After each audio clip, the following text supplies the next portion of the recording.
নিজেকে মুসলমান পরিবারের সন্তান দাবি করে সে আজকে নবীকে বাদ দিয়ে আজকে মেসির সে ভক্ত হয়ে গেছে, ঠিক কিনা বলেন? আজকে সে আর্জেন্টিনার মেসির জার্সি পরে ঘোরাফেরা করে, আজকে সে ব্রাজিলের নেইমারের পোশাক পরে ঘোরাফেরা করে। এবার মুসলমান, তুমি জানো নেইমারকে, জানো মেসিকে? আজকে আর্জেন্টিনাতে ব্রাজিলে আজান নিষিদ্ধ করা হয়েছে, তুমি খবর রাখো? তুমি খবর তো রাখো না।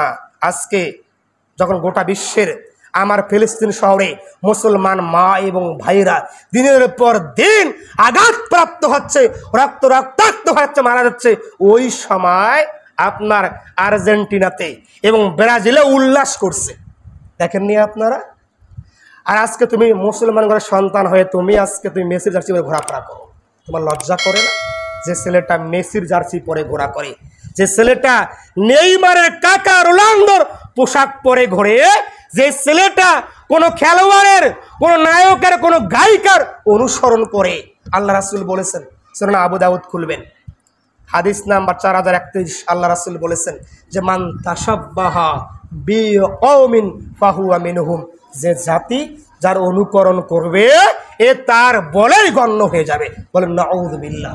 আপনার আর্জেন্টিনার মেসি, আপনার ব্রাজিলের নেইমার, এরা আজীবন বন্ধু না। সুযোগ পেলেই আপনার মেসি নেইমার আপনাকে পিছন দিক থেকে ছুরি মারবে, এর নাম ইহুদি, এর নাম খ্রিস্টান, এর নাম নাস্তিক, ঠিক কিনা বলেন? সেখানে আজকে আপনার ছেলেটা যে সময় সারা বিশ্ব জুড়ে আজকে মুসলমান ভাইরা আছে অবদানিত, সেখানে আপনার ভাইটা, আপনার ছেলেটা, আপনার মেয়েটা আজকে আর্জেন্টিনাকে সাপোর্ট করে পোশাক পরিধান করছে, লজ্জা করে না? আজকে যে দেশে আমরা আজান নিষিদ্ধ, ব্রাজিলের শপিং মলগুলোতে সিঁড়ির মধ্যে আল্লাহর নাম লেখা আছে, সেখানে আজকে ইহুদিরা আল্লাহর নামে পা দিয়ে উঠতেছে, দেখেন ভিডিওগুলো আপনারা? লজ্জা করে না আপনাদের?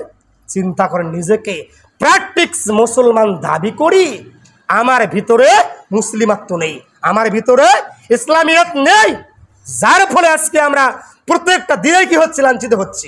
একটু আপনাকে দেখাই, আল্লাহ বলেছেন যে ইসলামের মধ্যে সব গুণই বিদ্যমান, একটু আপনাকে দেখাই। আল্লাহ তাআলা বলেছেন, সূরা নিসা খুলবেন, 4 নম্বর সূরা, সূরা নিসা, অধ্যায় নাম্বার 4, 5 নম্বর পারার 6 নম্বর পৃষ্ঠার আয়াত নাম্বার 59, আল্লাহ বলছেন যে ইয়া আইয়ুহাল্লাযীনা আমানু, হে বিশ্বের ঈমানদারগণ, হে আল্লাহওয়ালা, হে তাকওয়াবান, যারা আমি আল্লাহকে ভয় করেছো, যারা আমি আল্লাহ তাআলাকে না দেখে বিশ্বাস করেছো, যারা আমি আল্লাহ তাআলার জান্নাত জাহান্নামকে না দেখেই ভয় করেছো, শোনো, আতিউল্লাহ, তোমরা আল্লাহর আনুগত্যটা আগে করো। নাম্বার 2, ওয়াতিউর রাসূল, আল্লাহর নবীর আনুগত্য করো, ঠিক কিনা বলেন?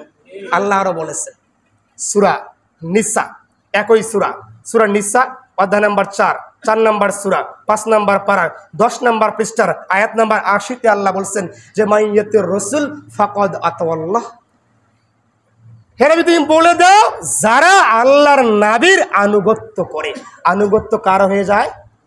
আল্লাহর হয়ে যায়।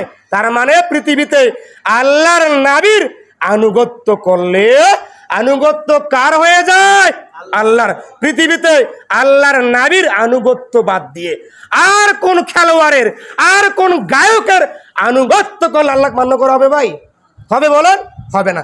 তারপর আজকে আমরা মুসলমান হিসেবে জন্মগ্রহণ করার পরেও আজকে আমরা অনেক প্র্যাকটিক্স মুসলমান আল্লাহর নবীর সুন্নাতকে বাদ দিয়ে আজকে আমরা বিজাতীয় সংস্কৃতি গ্রহণ করেছি, ঠিক কিনা বলেন?